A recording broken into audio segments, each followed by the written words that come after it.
Hello, it's Rob, and today I've got some really exciting news to share with you all. Baxi Cam is coming back. Now, for those of you that may remember, a few years ago, we ran a little trial of Baxi Cam, and we encouraged heating engineers to get in touch and ask us questions about what they'd like us to do on our videos. So you may have seen me do a few videos removing heat exchangers out of appliances and other little things that included some top tips. So we're going to run it again, but today I'd like to kick off by seeing if I can catch Darren Smith, who is our trainer over in Warwick. There he is right now. And what I'm going to do is ask him if he's ever had a boiler that has almost got the better of him. So let's dive in here and have a look. Here he is. Busy working. Daz, how you doing? Yeah, you got me up busy working here, actually, to be fair. Sorry, mate. Just a quick question. Can you tell me about a time when a boiler almost got the better of you? How long have you got? Wow. No, just, yeah. Eco Blue Combi. Yeah. Brand new install. Flame loss. Suspected electrode, as you would. Turns out to be reverse polarity. So, if I hadn't have done my safety checks, I wouldn't have spotted that, and I'd have been diving down some rabbit hole trying to chase a fault that wasn't actually there. Daz, you legend. Thanks for that, mate. Right, let's go and set it up and see if we can replicate that fault. Right, so here we go. So the fault that Daz mentioned earlier, I've tried to replicate on this boiler, which is the Baxi Eco Blue Advanced Combi. And as you can see, the boiler is displaying a fault code, which is E133. Now, if you had a look in the book, E133 would point towards an ignition lockout fault. So if I just press and hold the reset button for a second, that will reboot the boiler, and then the boiler should attempt its sequence of operation.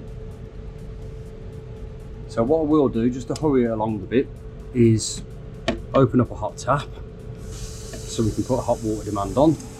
So give it a second. Hopefully that symbol will start flashing. There we go. And then what I want to do is have a look and see how the boiler's behaving.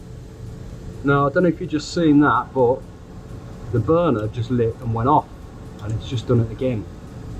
There, look, flame's back on, and it's gone out again. So I would say that that boiler is not sensing the flame, so it's not rectifying.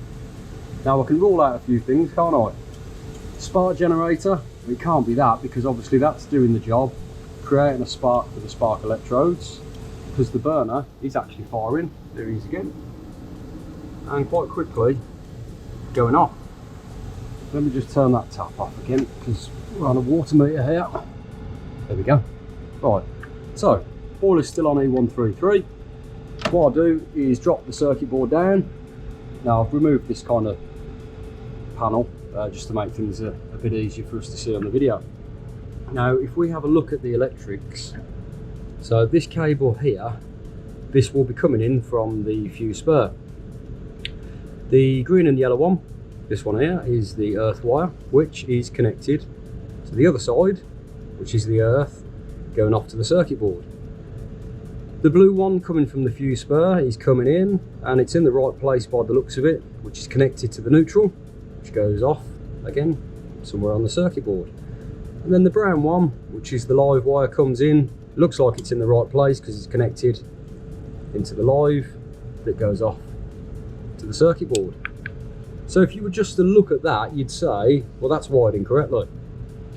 What we would need to do though is actually find where this voltage is, because you should only have voltage on one wire, and the voltage should only be on the brown or the live.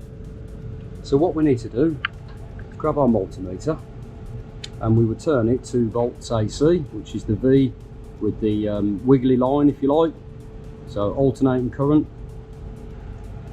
Now I'm going to try something that I've never done before, and I'm going to try doing this one-handed, because I've seen some social media influencers doing this and they make it look really easy. So I'm mainly referring to Luke from Bulldog Plumbing here. So if I put one of my probes into the live and then the other one into the neutral, I've done it, there we go, I would be expecting to see 240-ish volts on my multimeter. So go back to the multimeter and guess what? I've got 245 volts, which, you know, so far so good.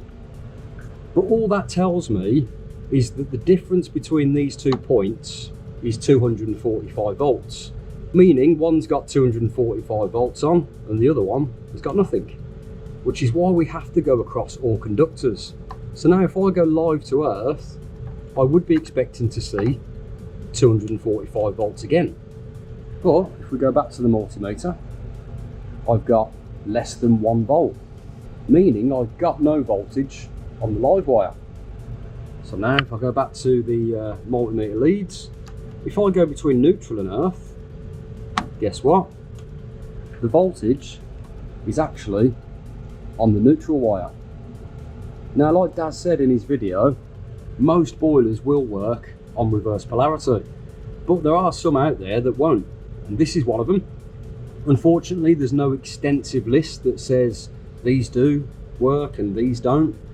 What I would suggest you do is, if you do your electrical checks and you find you've got reverse polarity, I'd make a quick call to the manufacturer's technical support line and say, hello mate, I'm just working on this particular boiler.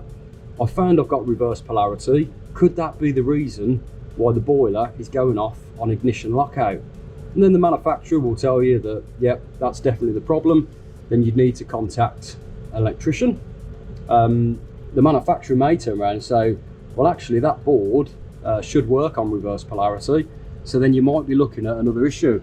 Like Daz said, could be the flame sensing electrode or the lead. But then you start looking into the realms of changing these things, the circuit boards. So I always tell people that your electrical checks are obviously there to keep you and your customers safe, but also doing your voltage checks are the first stages of fault finding, because now I know that I've got reverse polarity on this. I can ring the manufacturer, they can confirm a few things for me, and it might just be a case of saying to my customer, look, this is the reason why the boiler's not working. You need to contact an electrician. Once they've worked their magic, the boiler should be back in operation. So I hope you found that little video useful. Please feel free to drop us a comment. Let us know if you've ever encountered reverse polarity and if you found it first time, or you disappeared down the rabbit hole and accidentally changed the circuit board and a few other bits and pieces. And if there's any videos you'd like us to do, not just on gas boilers, you can talk about heat pumps, we can talk about electric boilers, gas boilers, anything you like, and we can do those videos for you. So until next time, take care.